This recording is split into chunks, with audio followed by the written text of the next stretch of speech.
Stage Pass, Institute of Gaming. For more details, contact 7093965965965. ఈ నెలంతా కూడా అంటే ఒక్కొక్క వారం ఒక్కొక్క దగ్గర ప్రత్యేకం. ముందుగా మనకు గోల్కొండలో ప్రారంభమవుతాయి. అలా ఒక్కొక్క వారం ఒక్కొక్క దగ్గర. ఎందుకని ఈ విధానం ఎప్పటి నుంచి వచ్చింది? అంటే అప్పుడు రాజుల కాలం నాటి కూడా అప్పటి నుంచి ఆ జనరేషన్లో కూడా రాజులు మంత్రులు ఈ వీళ్ళందరూ ఉన్నప్పుడు కూడా అమ్మవారిని మంచిగా వాళ్ళ ఆశీర్వాదం తీసుకొని ప్రతి ఒక్క పని చేసినా కానీ నవాబులైనా సరే అమ్మవారు గోల్కొండ ఎల్లమ్మని తరిస్తూ స్మరిస్తూ ప్రతి ఒక్కటి కూడా అమ్మవారికి వాళ్ళకు అనుకున్న కోరికలు అవుతుంటే నవాబులు కూడా తల వంచి ఏదైనా యుద్ధమైనా సరే ఏదైనా సరే ప్రతి ఒక్కటి కూడా మంచి కార్యమైనా సరే అందరు దేవి దేవతలను గౌరవించుకుంటూ ముందుకు సాగేవాళ్ళు అనమాట. ఫస్ట్ గోల్కొండ ఎల్లమ్మ అది గొల్లకొండ మీద అంటే గొర్రెలు మేసుకుంటే అమ్మవారు స్వయంగా అక్కడ వెలిసిందనమాట. మాంకాలమ్మ రేణుకెల్లమ్మ, ముంగటనేమో రేణుకెల్లమ్మ ఉంటది, వెనకాల సైడ్ ఏమో మాంకాలమ్మ ఉంటది. స్వయంగా వెలిసిరు కాబట్టి ఆయనకి స్వప్నంలో వచ్చి కూడా దర్శనం ఇచ్చి నేను అక్కడ ఉన్నా నాకు పూజలు అందుకోవాలనుకుంటే అప్పటి నుంచి కోటలో పూజలు అందుకుంటుంది. అట్లా ఇప్పుడు మరుసటి వారం ఎక్కడ? మరుసటి వారం వచ్చేసి బల్కంపేటలో కళ్యాణం అవుతుంది. తర్వాత సికింద్రాబాద్, తర్వాత హైదరాబాద్ జంట నగరాలు మొత్తం అయిపోతుంది. ఇక శ్రావణ మాసం వచ్చే వరకల్లా బోడుప్పల్, ఇంకా గట్కేసర్, అక్కడ ఇంకా వివిధ ప్రాంతాలలో ఇంకా విలేజెస్కి వెళ్ళిపోతుంది అనమాట. అంటే ఇప్పుడు మనకు ఒక్కొక్క వారం ఒక్కొక్క దగ్గర అయిపోయిన తర్వాత ఇంకా ఆషాఢ మాసం ఎండు ఇది ఆఖరి వారం అన్నప్పుడు ఈ బోనాల ఉత్సవం అంతా ముగింపు దశకు వచ్చేసిన తర్వాత రంగం భవిష్యవాణి అని చెప్పి ఒక పెద్ద కార్యక్రమం జరుగుతూ ఉంటుంది. అంటే మనం మట్టితో చేసిన ఒక కుండ పైన నిలబడటమే సాధ్యపడదు, ఎక్కడ అది పగిలిపోతుందో అన్న ఆలోచన వస్తుంది ప్రతి చిన్న పిల్లల్ని అడిగినా కూడా. అలాంటిది పచ్చి కుండ మీద నిల్చొని రంగం భవిష్యవాణి చెప్పడము అని అంటే ఇంకా అది మామూలు విషయం కాదు. ఎలా సాధ్యపడుతుంది? ఆ ఎక్స్పీరియన్స్ ఆల్రెడీ మీరు కూడా చేశారు. అది మెరాకిలమ్మా. ఎందుకంటే మనం ఉట్టప్పుడు నిలబడితేనే అది ఉండదు. అది అప్పుడు ఆ టైంలో ఏంటంటే అమ్మవారు ఆవహిస్తుంది కాబట్టి అమ్మవారు ఆవహించిన తర్వాతనే ఆ పచ్చికుండ మీద ప్రవేశం ఎక్కుతుంది అనమాట, నిల్చుంటారు అనమాట. ఆ అమ్మవారు ఉన్నంతసేపు అరికాలుములు కూడా నాటదు, అంత శక్తి. ఇంకా ఆమె గ్రామానికి చెప్పడానికి బయలుదేరి వస్తుంది కాబట్టి ఆమె చెప్తుంది. చెప్పి ఏమేమి చెప్పాలో చెప్పి ఆమె శాంత అయిన తర్వాత ఇంకా అప్పుడు వాళ్ళే బయళ్ళ వారే వాళ్ళు ఇది చేసేస్తారు ఇంకా అట్లా. అంటే ఇప్పుడు ఇలా అమ్మవారు పైకి వచ్చి ఈ రంగం చెప్పడానికి ముందర అంటే నేను విన్నాను ఈ డప్పుల చప్పుళ్ళు ఇదంతా కూడా ఈ పసుపు కుంకుమలు ఇవన్నీ వేసి అమ్మవారిని ఆవాహన చేస్తారు అని చెప్పి, ఇదంతా వాస్తవమా? వాస్తవం. ప్రతిది కూడా అమ్మవారి అలంకరణ చేసుకొని నా వీడియోస్ చూసినట్టయితే మీరు మొత్తం పసుపుతోటి ఈ రూపంలో నేను కనిపించినప్పుడు అప్పుడు నన్ను గుర్తుపట్టరు ఇంకా. ఎందుకంటే అమ్మవారు ప్రతి రూపం లెక్క మేము అలంకరించుకొని అమ్మవారి మేము పూలదండలు లేకుంటే వాళ్ళు గుడి వాళ్ళు మాకు వడకంగా వడివాళ్ళు పోసి చీరలు సారలు పెట్టి అంటే ఆడపడుచుని ఇంకా వాళ్ళ ఇంట్లోకి తీసుకెళ్ళి ఇంకా చేసిన తర్వాత అలంకరణ చేసిన తర్వాత పచ్చికుండ కాడికి వస్తామన్నమాట. ఆ తర్వాత ఆవాహన చేసి ఇప్పుడు బయళ్ళ వాళ్ళు ఉంటారనమాట, వాళ్ళు దండకాలు వేసుకుంటే అప్పుడు రప్పించి తర్వాత పచ్చికుండ ప్రవేశం చేస్తుంది. మీకు గుర్తుంటుందా ఇదంతా? అవన్నీ గుర్తుండదు. ఎప్పుడైతే మేము ఇంకా మాకు బియ్యం పోసేది ఒకటి కరెక్ట్గా గుర్తుంటుంది. తర్వాత ఈ పచ్చికుండ కాడికి వచ్చిన తర్వాత మొత్తం అన్కాన్షియస్ అయిపోతుంది. ఇంకా అంటే తర్వాత కూడా అయిపోయిన తర్వాత అమ్మవారు వెళ్ళిపోయిన తర్వాత కూడా మీకు ఇదంతా ఏం గుర్తుండదు? ఇవన్నీ గుర్తుండదు. ఇంకా మేము ఏంటంటే ఇప్పుడు వీడియోలలో చూసుకొని అరే ఇట్లా చెప్పిందమ్మా, ఇట్లా చెప్పిందా అమ్మవారు అనేసి మేము కూడా విని తరిస్తుంటాం. మేము వాళ్ళకు మంచి చెడులు కూడా అవి చూసి కూడా విని కూడా చెప్తాం. అంటే ఇట్లా చేసుకోండి ఈసారి అమ్మవారు ఇట్లా చెప్పిందంటే వాళ్ళు కూడా ఎంతో మంది వేలాది మంది లక్షలాది మంది కోట్లాది మంది భవిష్యవానికి వెయిట్ చేసి టీవీల ముందు కూర్చుంటారు. అంటే చాలా మంది ఇదంతా మూఢనమ్మకం అన్న ఆలోచన ఉన్న వాళ్ళు కూడా ఈ భవిష్యవాణి చెప్తున్నారు పచ్చికుండ పైన ఈ రంగం కార్యక్రమం జరుగుతుంది అంటే ఖచ్చితంగా అలర్ట్ గా ఉంటారు అందరు అక్కడ. ఖచ్చితంగా అంటే టీవీల ముందే అవ్వచ్చు, లైవ్ లో ప్రత్యక్షంగా వచ్చే వాళ్ళైనా అవ్వచ్చు, అందరు అలర్ట్ గా ఉంటారు. అవును, అలర్ట్ ఉంటారు. అయితే అమ్మవారు 3 పదాలైనా సరే ఏం చెప్తుంది, ఇట్లా చెప్పే విధానాన్ని అందరూ ఇంకా పాటించుకుంటారు అనమాట. ఇప్పుడు ఆడపిల్లలైనా సరే, పెళ్ళిళ్ళు కాని వాళ్ళైనా సరే, యువకులైనా సరే, యువత కూడా ఇప్పుడు ప్రతి ఒక్కరికి కూడా అమ్మవారు సమాచారం ఇస్తే ఆ సమాచారంలో మనం కట్టు ఏంటంటే అది విన్నాక కూడా హ్మ్. మనం నడుచుకుంటే అమ్మవారు చెప్పినట్టు నడుచుకుంటే ప్రతి ఒక్కరికి 100% సక్సెస్ అనేది వస్తుంది. ఓకే. అంటే ఈ ఏడాదంతా ఏం జరుగుతుందో చెప్తారా? లేకపోతే ఏదన్నా అమ్మవారు వాక్కు ఆమె చెప్పాలనుకున్న విషయం 1, 2 చెప్పి వెళ్ళిపోతారా? ఎలా ఉంటుంది ఇదంతా? అయితే ఒకటి గుడి విషయం చెప్తుంది అమ్మవారు. హ్మ్. తర్వాత ఆ ప్రాంతంలో ఏమేం జరుగుతుంది, ఏం సంగతి, ఏం తక్కువైతుంది అమ్మవారికి అనేది ఒక విషయం చెప్తుంది. మళ్ళా ఏంది ఇప్పుడు నెక్స్ట్ ఏం అవంతరం వచ్చేది, అవంతరాలు ఏమైనా వస్తున్నాయా, వర్షాలు పాడి పంటలు అవన్నీ సవ్యంగా ఉంటాయా, అది ఒకటి మనం అడిగే ప్రశ్నలు బట్టి ఇప్పుడు ఎదుటి మనిషి అక్కడ మైక్ పట్టుకొని నిల్చొని అడుగుతారు కదా, ఆ ప్రశ్నలకు సమాధానం ఇయ్యనికి అమ్మవారు వస్తుందన్నమాట. ఓహ్! అంటే క్వెషన్ అడుగుతూ ఉండాలి. ఆ! ఎలా ఉంటుంది? ఏంటి? ఈ ఎట్లుంటది రంగంలో ఎలా మరి, రంగం మళ్ళీ పాడి పంట ఎట్లుంది తల్లి, ఏం సంగతి, మళ్ళీ ఇప్పుడు ఏమైనా ఉందా అంటే అప్పుడు అమ్మవారు చెప్పడం జరుగుతుంది అనమాట. హుహుహు.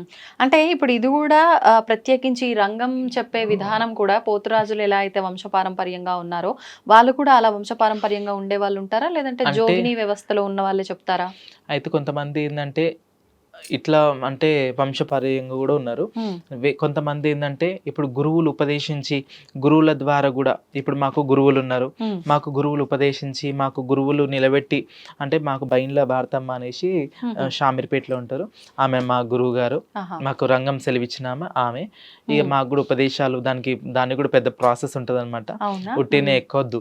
కొంతమంది తెలిసి తెలవక ఎక్కినా కానీ కొంచెం ఆటంకాలు కూడా అయితాయి అన్నమాట.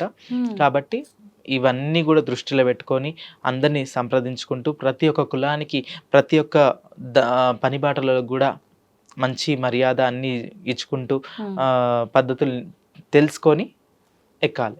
ఆటంకాలంటే ఏం జరుగుతుంది? అంటే కొన్ని ఏందంటే ఎక్కంగానే హెల్త్ ఇష్యూస్ రావడము, ఓహ్! మొత్తం కొలాప్స్ అయిపోవడము, మన ఇంట్లో ఏదైనా డిస్ట్రాయ్ ఏదన్నా ఒకటి విపత్తులు జరగడము, లేదంటే హెల్త్ మొత్తం బాగుండకపోవడం. బాగుండకపోవడము అటువంటివి జరుగుతాయన్నమాట. అది హుహుహు. ఎంత మంచిదో అంత ఇది గూడా. ఎందుకంటే ఓకే. అది చానా ముఖ్యమైన ఘట్టం. అది అవునవును. ఎవరికీ సాధ్యం గాదు ఫస్ట్ ఆఫ్ ఆల్. అది ఎక్కడం అంటే అమ్మవారికి అదృష్టం చేసుకొనుండాలి ఫస్ట్ ఆఫ్ ఆల్. అంతే. అంతే. మామూలుగా షిగం వేరే ఉంటది. హ్మ్. ఆ రంగం భవిష్యం అని వేరే ఉంటది. ఓకే. ఓకే. ఎవరో ఒక ఆవిడ ఎవ్రీ ఇయర్ తనే చెప్తుంది అని చెప్పి, మెయిన్ తనే అని చెప్పి నేను విన్నా. అంటే తనేమన్నా వంశపారంపర్యంగా వచ్చిన ఆవిడ? వాళ్ళైతే 4 ఫ్యామిలీస్ అంట. 4, 5 ఆ! ఫ్యామిలీస్ నుంచి వచ్చిర్రంట. ఓకే. వాళ్ళ అక్కలు, వాళ్ళ నానమ్మ వాళ్ళ తరఫు నుంచి వచ్చినారు వాళ్ళంతా. స్వర్ణలతనా ఆవిడ? స్వర్ణలత గారు. ఆహా! ఇప్పుడు అంటే ఇప్పటికి చెప్తున్నారా తను? చెప్తది. హుహుహు. ఇంక మాకేందంటే మాకొక డ్యూటీ లెక్కనమాట. హ్మ్. ప్రతి సంవత్సరం ఇంక మేము చెప్పవలసిందే, ఎక్కవలసిందే. ఎవ్వరు ఏమన్నా, విమర్శించినా, నాస్తికులు విమర్శించినా, ఎంతోమంది కామెంట్లు జేసినా, ఏది జేసినా గానీ మా సాంప్రదాయం మేము హ్మ్. చేయవలసిందే. మా వృత్తి ధర్మం మాకు అమ్మవారి మాకు ఈ వృత్తి ఇచ్చి పంపించింది. ప్రతి ఒక్కళ్ళకి ఒక్కొక్క డ్యూటీ ఉంటది గాబట్టి మాకొక డ్యూటీ ఇచ్చి పంపించింది అంతే ఇంక. మేము హ్మ్. చెప్పవలసిందే అది ఇంకా. ఓకే. అది. ఇప్పుడు అంటే చాలామంది జోగినిలు, ఈ శివసత్తులు వాళ్ళు స్వంతంగా వాళ్ళ ఇంటి బోనం వాళ్ళు ఎత్తినప్పటికీ మీరన్నట్టుగా 3, 5 ఇళ్లల్లోంచి బియ్యం తీసుకొచ్చి బోనం వండటం ఇదంతా ఒక ఎత్తయితే, మా ఇంట్లోంచి మీరొచ్చి మా బోనం మా ఇంట్లోనే చేసి తీసుకెళ్ళి అమ్మవారికి నివేదన చేయడం మా తరఫున అలా ఓకే. కూడా చేస్తారని విన్నాను. అలా చేస్తుంటారా? చేస్తాం. ఖచ్చితంగా జేస్తాం. ఎందుకంటే మీకు పిలుచుకోవాలే, అమ్మ వాళ్ళని పిలుచుకోవాలి. బోనం ఎత్తితే బాగా బోనం ఎత్తుకుంటది. హ్మ్. ఆమె అడుగు మంచిది అని గూడా కొంచెం సెంటిమెంట్స్ సెంటిమెంట్. ఉంటాయన్నమాట. హ్మ్. అట్లా గూడా పిలుచుకొని ఇంక మాకు జోగిన్‌లైనా, శివశక్తులైనా అని హ్మ్. ఇగ మాకు ఈ టైంలో మాకు మంచి ఒక పెద్ద పీఠం వేసి, మాకు వడి బియ్యము అన్నీ గూడా పోసి, మాకొక హ్మ్. ఆడపడుచులాగా మాకన్నీ సారాయి, సీర అన్నీ గూడా పెట్టి ఇంక మాకు బోనం ఎత్తీయడం జరుగుతది. వాళ్ళకి గూడా ఇంకా సంతోషం అనిపిస్తది. వాళ్ళకి అనుకున్న పనులు కూడా నెరవేరుతుంటాయన్నమాట. నెరవేరిన కొద్దీ ఇంక మమ్మల్ని గూడా అట్లా పిలుస్తుంటారు. రెగ్యులర్‌గా మమ్మల్ని పిలిచి ఆ ఆహా! బోనం అనేది సమర్పిస్తుంటారనమాట. ఓకే. ఓకే. ఇప్పుడు చాలామంది అంటే జోగిని వ్యవస్థలో, ఈ శివసత్తుల వ్యవస్థలో ఉన్నవాళ్ళున్నారు. ఇప్పుడు మీరన్నట్టుగా ఒక మంచి ఆతిథ్యము, మర్యాద, ఒక అమ్మవారే మా ఇంటికొచ్చింది, మా ఆడపడుచు మా ఇంటికొచ్చిందనే భావన చేస్తారు. అంటే ఈ నెలంతా గూడా ఈ హడావిడి ఉన్నంత వరకే ఉంటుంది. తర్వాత మమ్మల్ని పట్టించుకునే వాళ్ళే ఉండరు అని చెప్పేవాళ్ళు గూడా ఉంటారు. హ్మ్. ఇది వాస్తవమా? అంటే ప్రభుత్వములు ఇప్పటివరకు మనం చూసుకున్నట్టయితే సికింద్రాబాద్ అయినా ఎక్కడైనా బల్కంపేట అయినా సరే ప్రతి దగ్గర నిర్లక్ష్యం చేసుకుంటూనే వచ్చిర్రు. హ్మ్. ఇప్పుడు మన కమిటీ వాళ్ళు మాట్లాడుకొని మొన్న మీటింగ్స్ అయినాయన్నమాట. ఆఖరిసారి గూడా కొంచెం ఏదో ఇలాంటి ఇబ్బందులు అవును. జరిగినట్టున్నాయి గదా! లాస్ట్ ఇయర్ గూడా అలానే అయింది. హ్మ్. ఇక చేస్తాం అంటారు గానీ ప్రాధాన్యత ఇంకా ఇయ్యరు అనమాట.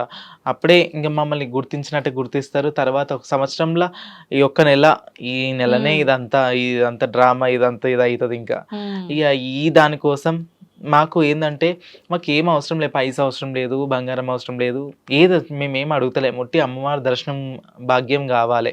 ఆ రోజు నాడు మాకు దర్శనం ఇస్తే మాకు అమ్మవారిని చూసుకొని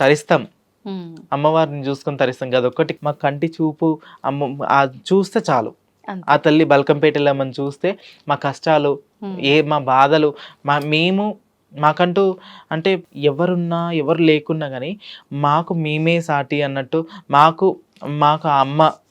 అమ్మవారు తప్ప ఎక్కువ అటాచ్మెంట్ ఎవరు ఉండరు. కాబట్టి అమ్మవారిని ఒక 5 నిమిషాల దర్శనంకి కావాలనేసి ఒక పోరాటం చేశాము. అయితే ఓకే, సక్సెస్ అయింది. ఇప్పుడైతే మాకు ఒక క్యూ లైన్ ఏర్పాటు చేస్తా అని చెప్పారు. శివశక్తులకి ప్లస్ జోగినిలకు ఏర్పాటు చేస్తా అని చెప్పారు. ప్రాసెస్ ఇష్యూ చేస్తున్నారు.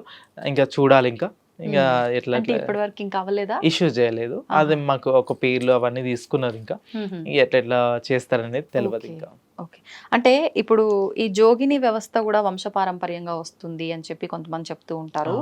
వాళ్ళు వివాహమే చేసుకోకుండా అంకితం అయిపోతారు. మరి వాళ్ళకు వంశపారంపర్యంగా ఎవరు వస్తారు?